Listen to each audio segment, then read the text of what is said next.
Obviously, things didn't go your way. Was there anything surprising in there about Dricus du Plessis that gave you the problems inside the octagon tonight that didn't allow for you to get this victory? No, I mean, I'm no sorry loser, but I mean, 50-45. I mean, what were the judges watching? It's tough. It's hard to be on this side of it, and I'm not used to being on this side, so it's a tough one. But yeah, I hate to even bring up hearing that score or dealing with the score, because that's one thing that I kind of pattern myself is I never care about the score because I'm dominating. And unfortunately, you know, now I'm on the end. Tonight I was on the end of, you know, hearing the score. And yeah, I didn't like it. Dana White refuses to write Kamaru Usman off, insisting the former champion still has plenty left after battling a much bigger Dricus du Plessis. Obviously a great fight, you know, fighting a much bigger guy.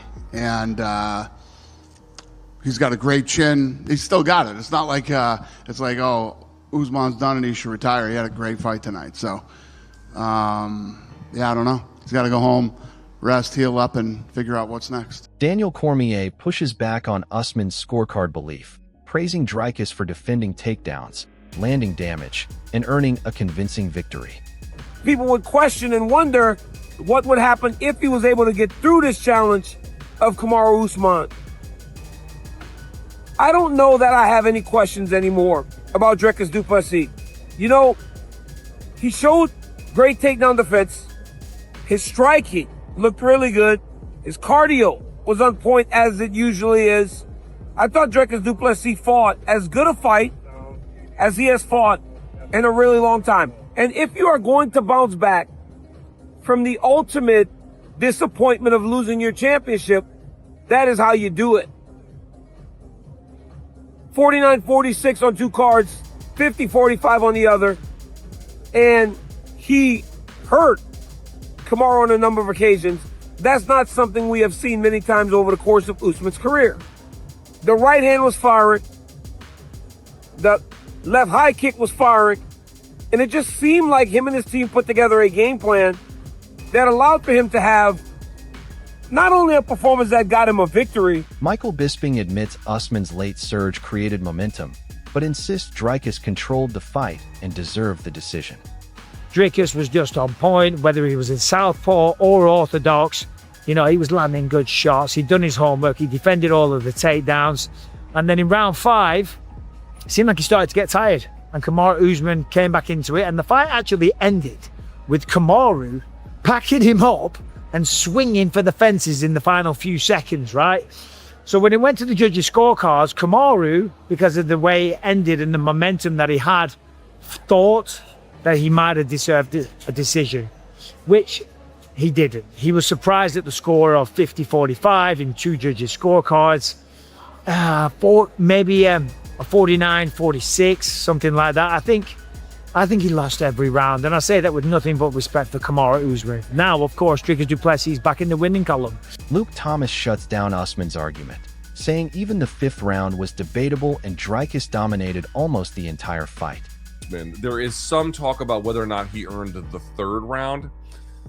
For Kamaru, I think that maybe you could give that to him if you were being really, really generous, but even that to me seems like not correct. And also, honestly, you don't even have to give round 5 to him. I think 50-45 is an acceptable scorecard. I will say that there's a lot to talk about related to Usman's toughness and just ability to hang on in this fight. But that's not the most important part. This is the rough detail. DDP basically dominated him for the entirety of this fight. There was a last kind of late offensive push by Usman, particularly towards the very, very end of round number 5 that was legitimately impressive, but it wasn't, in my view, even enough to take the round, even though that was the closest competitive round in terms of the statistical performance between them. Because actually, if you look earlier in the 5th round, he gets hit and rocked with some big shots that he recovers from, Usman, but the damage done, even if the accumulative totals are the same, sounded to me very different. That really is the story of this fight. Chael Sonnen claims Usman effectively called a timeout, warning that Dricus legally could have punished him with his hands down. Kamaru Usman called timeout. I mean, he stopped fighting. He said something to the referee, and he waved it off, give me a minute, as though the referee was going to say, hey, that was a low blow, take a break. But the referee didn't say that. And therefore, DDP had the right to clobber Kamaru. He had the right, as Kamaru kind of turned and walked away and dropped his guard, DDP had every right to throw a right hand, which would have knocked his socks off. You don't want to get hit clean by DDP with your hands down. Come on, we can all agree to that.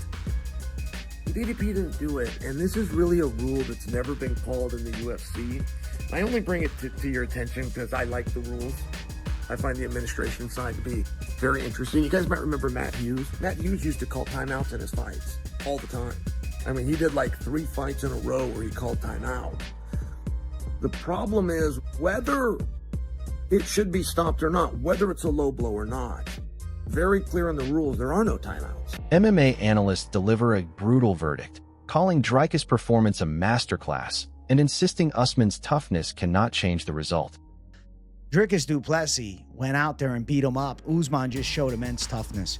Du Plessis, no doubt, pitched a shutout. I thought it was probably 5-0, 49-46 at worst. It was a Dricus du Plessis masterclass performance where he showed the gap has now closed with the defensive grappling, specifically the takedown defense. The striking looked as fast as ever. The volume was on point. The accuracy was key. The awkward rhythm. I mean, shit, he landed a big knee up the center early in the fight. Usman just ate it clean. Genuinely shocked at how great Kamaru Usman's chin has held up, even at 39. And at 185, it's legendary. Dricus du Plessis gave him all he could handle and put on an absolute showcase win. Wade Plemons brutally questions Usman's striking, arguing that his awkward offense simply cannot work against elite opponents at this stage. It looks so awkward, but it gets through. But again, credit to Usman. He never went away. These rounds were very one-sided to Dricus, but there would be moments where Usman would push him back and he'd land his own right hand. Usman's striking is just so abysmal, and I'm not even trying to make fun of him because he's a better striker than I ever would be, but it's just at this level, at his age, you're not going to get guys with the duck in the head and throwing the clubbing overhand with the left hook and just, throwing the brawl throws. That's not going to work against a high-level guy like Dricus du Plessis. The analysts identify the biggest problem behind Usman's defeat. If he cannot consistently take down a much larger Dricus, the fight becomes extremely difficult. They argue that even one takedown per round could have changed everything, but Dricus' strength and ability to stay on top exposed a major weakness in Usman's game.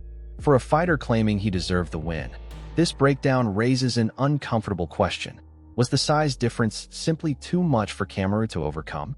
If he can't take down the larger DDP because of the weight class thing that we've talked about now for the last couple fights, then he's in a hard fight with DDP on the feet. I think one takedown per round wins him this fight. Yes. Because the lack of get up, yeah, he's very strong. It got exposed. DDP's very strong. It got exposed, huh? But what? Yeah, he got blanketed, right? Yeah. And it's what? You don't know any triangle arm bar? Well, this is where I see the difference, where we're going to find out. The MMA guru gives Usman credit for finally finding a late moment and landing some meaningful shots, but refuses to let that change the bigger picture. Despite the former champion's brief surge, the overall verdict remains clear. Dricus du Plessis won the fight. That late redemption moment may have helped Usman's reputation, but it did not erase the rounds where Dricus controlled the action. And that is exactly why the controversial scorecard debate continues to face serious pushback. Usman looks for the hook. Oh, good uppercut from Dricus again. And he ducks and shoots. Usman whiffs on the punches. Lands a shot there. Dricus covers well. He's good. Body shots from Usman. Oh, big right hook back from Dricus at the end. There you go. Usman had a little moment. There you go. Good for him. That's good little aura redemption there at the end to throw some shots. But yeah, Dricus beat the pin. Dricus du Plessis appears completely unimpressed by the controversy surrounding Usman's scorecard opinion. Instead of getting dragged into a public argument, Dricus makes it clear that he would rather let his performance speak for itself. His message is simple. The judges have already made their decision, and there is nothing left for him to say. But with Usman insisting he deserved the win, Dricus' silence may actually make the controversy even louder. It's ridiculous. It doesn't make any sense. I mean, if they do it, it's ridiculous. It will be crazy. But I mean, let them do what they need to do. I'll just fight my way back to after my performance, let my performance speak. Let my performance speak. That's the thing. I mean, right now I don't have anything to say. I can't really say anything because Ariel Helwani offers a more balanced view of the controversial result. He admits Dricus controlled the fight and believes Usman did not clearly win any major round, but he still rejects the idea of an easy 50-45 shutout. Helwani highlights Usman's toughness, pointing out that he absorbed brutal knees and head kicks, was wobbled multiple times, yet still created moments where Dricus had to defend himself. So while Usman may not have deserved the victory, his performance was far more competitive than the scorecard suggested. And Kamaru Usman now, who I thought fought better than I thought he might even fight, despite the fact that DDP kind of controlled the fight. I didn't think it was a 50-45, maybe 49-46. It was one of those where it was a thumping, man. Yeah, he didn't really win any significant rounds, but I thought he did better in each round than I had. Shots, man. Took some huge shots. That knee, the head kicks. Yeah. He was wobbled several times. Even had credit to him for staying in it. Even had Dricus, not quite in danger, but like on the defensive at various points as well. So I thought it was a decent showing by Kamaru in a weight class. Chael Sonnen believes Dricus du Plessis completely wasted an opportunity by refusing to properly address Usman's controversial claim. According to Chael, words matter, especially when a former champion publicly suggests the result should have gone differently. Instead of allowing the debate to fade away, Sonnen believes Dricus should have used the moment to speak directly and make his case. Now, Usman's claim continues to dominate the conversation, while Dricus remains mostly silent. There is no better way to communicate and to express yourself than to speak. Words matter. DDP, who I'm a fan of, DDP, who I'm looking forward to his next fight, DDP, who I've been looking forward to an interview and resurfacing, which he hasn't done it lately, just completely wasted his time. Dustin Poirier and Joe Rogan explain why Dricus du Plessis remains so difficult to beat. Poirier says Dricus forces opponents to fight at his unusual pace, constantly chipping away behind a strong defensive shell. Rogan adds that Dricus' defense is extraordinary, especially considering how much he spars while absorbing remarkably little damage. Together, their analysis paints a clear picture. Usman was not simply beaten by size. He faced a fighter with relentless pressure, awkward rhythm, elite defense, and a training system built to survive chaos. Pace. He has his own pace in there, and he kind of forces the other guy to fight. His opponent has to fight this pace with him. I think the best chance is to blitz him, do unorthodox things, because he wants to jab, circle, throw a kick, jab, circle. He keeps a very slow pace. He's not sprinting or trying to blast you out of there. He just he doesn't get hit much. Chips away, high guard, good shell. Yeah, very good shell. His defense is extraordinary. He, one of the things he was telling me is like, I spar more than anybody and I get hit less than anybody. And that is true. Like, if you think about how much that guy spars, it's a giant part of his training. Kamaru Usman still believes he did enough to win, while Dricus du Plessis has made it clear that the official result speaks for itself. But this controversy has now created a much bigger debate. Was Usman genuinely robbed by the judges? Or did the former champion simply struggle to accept that Dricus had finally surpassed him? The truth is, Usman showed incredible toughness, but Dricus controlled the fight and answered the challenge with a complete performance. Still, the story may not be finished. If Usman gets one more opportunity, he could have the perfect chance to silence every critic and prove that his belief was never misplaced.